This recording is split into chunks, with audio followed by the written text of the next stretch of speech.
नमस्कार दोस्तों, मैं सुखप्रीत सिंह। आप देखना शुरू कर चुके हैं BimaraHaryana.com।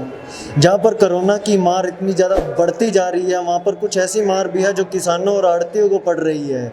किस तरीके की मुश्किलों का सामना करना पड़ रहा है, आइए हम आपको मिलवाते हैं सिरसा के जो आड़ती एसोसिएशन के प्रधान हैं हरदीप सहकारिया जी से। वो बताएंगे आड़ती किस तरह मरने पर मजबूर हो चुका है, उसको क्या समस्याएं सामने आ रही हैं और किस तरह की दिक्कतों का सामना करना पड़ रहा है। जहाँ कोरोना अर्थव्यवस्था को मार रहा है, वहाँ पर सरकार के क्या ऐसे नियम है जो आड़तियों को मार रहे हैं।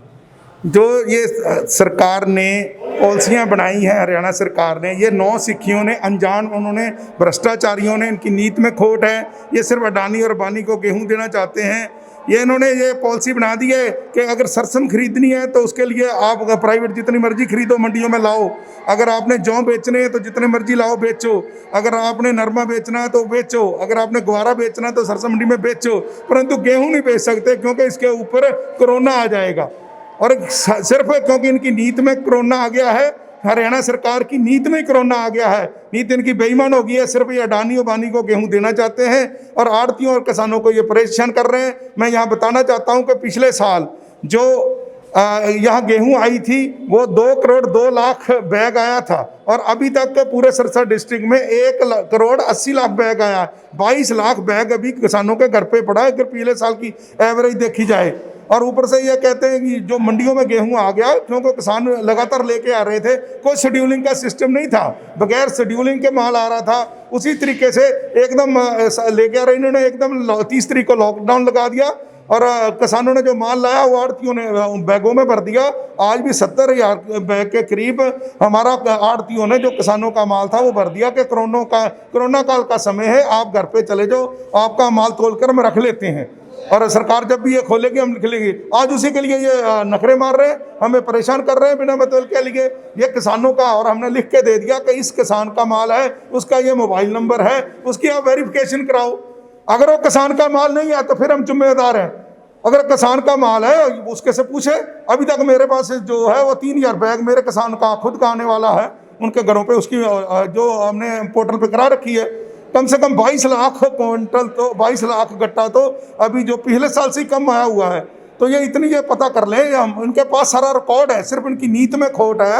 इनके पास टोटल रिकॉर्ड है कि कितना किसानों ने अभी तक माल बेच दिया, कि कौन कौन किसान का कितना कितना भी पेंडिंग पड़ा हुआ है। जो गेहूं है वो हमारी एक बेसिक नीड मानी जाती है, दिनचर्या के अंदर बहुत ज़्यादा ज़रूरी होता है। और बिजाई का सीज़न भी है तो पहला माल बिक नहीं रहा है और बिजाई का सीज़न आ चुका है, किसानों को पैसे भी चाहिए ताकि वो आगे कर सके। तो किस तरीके से लोग मतलब किसान इस चीज़ से उभर पाएंगे? ये किसानों को मारने पे आए हुए हैं। मैं ये बताना चाहता हूँ जो पिछली 1945 से सर छोटू राम ने ही ये किसानों को बनाया हुआ था, मार्केट कमेटी का सिस्टम बनाया हुआ था। व्यापारी के चुगल से निकाल के एक मार्केट कमेटियाँ बनाई थी, सरकारी दायरे के अंदर किसान का माल बिकेगा।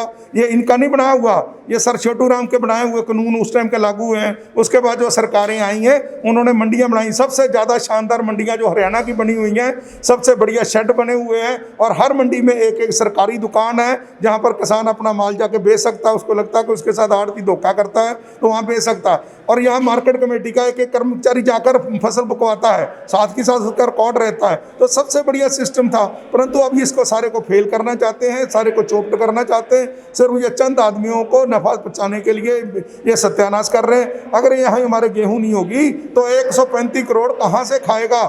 अगर एक साल के लिए फसल नहीं होती तो हमें अगले साल के लिए वही गेहूं बाहर से, ऑस्ट्रेलिया से और कनाडा से मंगानी फिर पड़ेगी और फिर इनके बड़े बड़े जो हमारे लीडर हैं इनकी जेबें भरेंगी, वहाँ से मंगाने के लिए कमीशन खाएंगे ये। तो जैसे कि बात करें कि अगर ये गेहूं है जो खुले में रहता है तो मौसम की मार या इसको ख़राब नहीं करेगी अगर ज़्यादा देर तक ये ऐसे ही रहेगा बाहर? नहीं, अगर ये मौसम रहेगा उसके लिए आड़तियों की तरफ से हर भरपूर कोशिश करी जा रही है। उन्होंने तरपाल भी रखे हुए हैं, क्रेट भी रखे हुए हैं, हमारी तरफ से कोई कमी नहीं रहती है। यह तो सरकार का फरमान ही ऐसा करते हैं, ये दिन में 3-3 बार लेटर निकालते हैं। इतनी बेवकूफ़ों की सरकार है, इतने बेवकूफ़ अफसर बैठे हुए, इतने बेवकूफ़ जो मंत्री बैठे हुए हैं कि दिन में 3-3 बार ये अपने फरमान चेंज करते हैं। कभी कहते हैं कि हम आज 12 तारीख को लिखेंगे, कभी कहते हैं हम 3 को लिखेंगे। इनके आपस में बैठते नहीं है। जो सबसे बड़ा धोखा इन्होंने करा इस बार कि जो पोर्टल का सिस्टम है वो मार्केट कमेटी से लेके उन्होंने फूड सप्लाई को दे दिया। फूड सप्लाई महकमा सबसे भ्रष्ट महकमा है, उनको नॉलेज ही नहीं है। वो कौन सा हमारे वो पंजाबी में कहते हैं कि दूध दी राखी बिल्ला बिठाता। और इन्होंने क्यों मार्केट कमेटी को जो उनको बेईमान बना दिया और फूड सप्लाई को ईमानदार बना दिया, उनको पोर्टल दे दिया। क्यों दे दिया उनको पोर्टल? पोर्टल भी मार्केट कमेटी के पास होना चाहिए था। उनको पता है कि आड़ती के साथ उनका रिश्ता क्या है मार्केट कमेटी का, और क्या मंडी में दिक्कत आ रही है। फूड सप्लाई को क्या पता कि मंडी में क्या दिक्कत आ रही है? क्यों मार्केट कमेटी से इन्होंने छीन के उनको दे दिया? एक आड़ती और किसान के साथ किस तरह के मजदूर वर्ग का रिश्ता जुड़ा होता है? कितने प्रकार के मतलब जो घर हैं उस किसान और आड़ती पर निर्भर करते हैं, जो फसल की खरीद ना होने पर उनके ऊपर प्रभाव पड़ेगा। हमारा सरसा मंडी में कम से कम में 1900 के करीब आड़ती हैं और 3000 से ज़्यादा मुनीम हैं और 50,000 के करीब मजदूर परिवार जुड़े हुए हैं। तो लाखों लोग हमारा सरसा मंडी के साथ ही जुड़े हुए हैं। उतने ही मंडी का सिस्टम चलता है और आगे किसानों का सिस्टम चलता है। आज इन्होंने फसल जो आड़ती बेच गया, उनके कितने पैसे नहीं आ रहे। जिसकी बुजुर्ग की आपस में ज्वाइंट अकाउंट है, जहाँ किसी का माँ बाप जो बुजुर्ग है उसने बच्चे के साथ ज्वाइंट अकाउंट कर लिया, उसके पेमेंट नहीं आ रही, लिखा रहा है ये डुप्लीकेट अकाउंट है। जहाँ किसी का भाई बहन जो है वो NRI है, फॉरेन में चला गया, उसके नाम ज़मीन है, उसके नाम आज हम माल बेचते हैं, उसकी पेमेंट नहीं आ रही क्योंकि ज्वाइंट अकाउंट है। इतनी इन्होंने जो इसमें नकुल्ले छोड़ रखे हैं जिसका अंत ही नहीं है, और किसानों को सिर्फ ये परेशान कर रहे हैं। बिजाई का समय है, नरमा बीजना है, उनको फसल के लिए डीजल भी चाहिए, बीज भी चाहिए, खाद भी चाहिए, उसके लिए वो परेशान हो रहे हैं। परंतु सरकार ये डींगे मारने के बजाय और इनके पास कुछ नहीं है। पर इन सभी चीज़ों के तो दाम बढ़ चुके हैं, तो ये कैसे प्रभाव डालेंगे और ज़्यादा हालातों पर किसानों के? आने वाला जो हालात हैं 2007 के बाद जो बिहार का हाल करा, यही हरियाणा का हाल होने जा रहा है। डीजल भी ऊपर जा रहा है, किसान का डीजल अब 80-85 रुपये लीटर आ रहा है, और जो DAP है उसके रेट बढ़ा दिए हैं, बीजों के रेट बढ़ा दिए, हर चीज़ बढ़ती जा रही है। और किसान का जो फसल का बेचने का वो नीचे जा रहा है और उसको हरासमेंट दे रहे हैं। वो अगर बीज ही नहीं पाएगा, उनको कोई आर्थिक सहायता नहीं मिलेगी, तो फसल ही नहीं आगे बीजी जाएगी। जब फसल नहीं बीजी जाएगी तो वो डाउन होगा। पहले ही 12 से लेके 13-14 हज़ार किसान जो है वो आत्महत्या करता है। और जो ये इन्होंने हालात कर दिए हैं कि मंडियों में आड़तियों को मारने की कोशिश कर रहे हैं, कभी उनको बचौलिया कहते हैं, कभी उनको सूदखोर कहते हैं। आने वाला एक मैं ये बताना चाहता हूँ कि अगर यहाँ आड़ती प्रथा थी तो आज हरियाणा सबसे ऊपर है और पंजाब सबसे ऊपर है। जहाँ नहीं आड़ती प्रथा थी तो वहाँ तो किसान ऊपर आया ही नहीं। और अगर ये मंडियों में इनको बंद कर देंगे, बर्बाद कर देंगे, और यहाँ हमको अपनी मर्जी से नहीं आड़ती बने हुए, हमें मार्केट कमेटी लाइसेंस देती है, हम उनके लाइसेंस होल्डर हैं। हम उनके लाइसेंस के तहत जो उनके नियम बनाए हुए हैं, जो उनके कायदे कानून बनाए हुए हैं, उसी के हिसाब से ही आड़ती काम करता है। आड़ती को अपनी मर्जी से काम नहीं करता है और ये खामखा उसके ऊपर ब्लेम लगा रहे हैं। हमें तो जो मार्केट कमेटी आदेश देती है उसके हिसाब से ही काम करते हैं। हम बाकायदा उनके लाइसेंस होल्डर हैं, उनके हम उन्हीं के हिसाब से चलते हैं जो उन्होंने कानून बनाए हैं, और मार्केट कमेटी उसी हिसाब से चलती है जो हरियाणा सरकार चलाती है।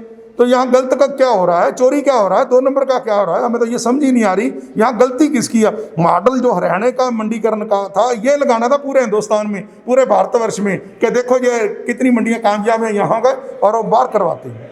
तो जैसे कि बताया हमें कि ये सिर्फ एक घर की समस्या नहीं है या कोई 4-5 चंद घरों की समस्या नहीं है। ये फसल की खरीद ना होने के कारण हजारों परिवारों के बच्चों पर, उनके परिवारों पर बहुत ज़्यादा असर पड़ेगा, क्योंकि अगर ये फसलें नहीं खरीदी जाएंगी तो पैसा किसानों के पास नहीं पहुंचेगा, और जो परिवार उनसे जुड़े होते हैं, जो मज़दूरों के लोग जुड़े होते हैं, उनके ऊपर एक बहुत असर डालेंगे। किस तरीके की समस्याएं जो हैं सामने आने को आ रही हैं, बिकॉज कोरोना के कारण जो है देश की अर्थव्यवस्था पर बहुत बड़ा असर पड़ा है। उसके बाद जो महंगाई है वो कुछ चंद महीनों में, पहले महंगाई को बढ़ने में साल लगते थे, लेकिन वो कुछ चंद महीनों में कह सकते हैं कि आसमान को छू गई है।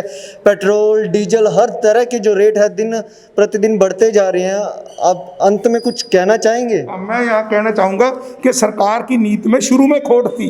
जब सरकार को पता कि हमने लाखों बैग खरीदने हैं, इस बार हरियाणा सरकार ने हैफेड का बारदाना नहीं खरीदा, और जब बारदाना नहीं खरीदा, इनको मजबूरी लगी कि किसान जाके दिल्ली बॉर्डर पे बैठे हैं, हमें गेहूं खरीदनी पड़ेगी, तो अफड़ा तफड़ी में अब इन्होंने 1 यूज़ का जो बारदाना लिया है, पुराना बारदाना खरीद के दिया है, जो गले हुए गट्टे हैं। अब जब हम आड़ती वहाँ लगवाते हैं तो FCI उसको लगाती नहीं है, वो कहती है ये बारदाना नहीं चलेगा। ये सरकार की शुरू में नीति में खोट थी कि उन्होंने बारदाने का हर बार ये बारदाना पहले खरीदते हैं, इस बार इन्होंने नहीं खरीदा, तो इनके पहले प्लानिंग थी कि हमने गेहूँ नहीं खरीदना। आज तो ये बहाने बना रहे हैं कोरोना के और दूसरे, परंतु इनकी नीति में पहले ही खोट थी।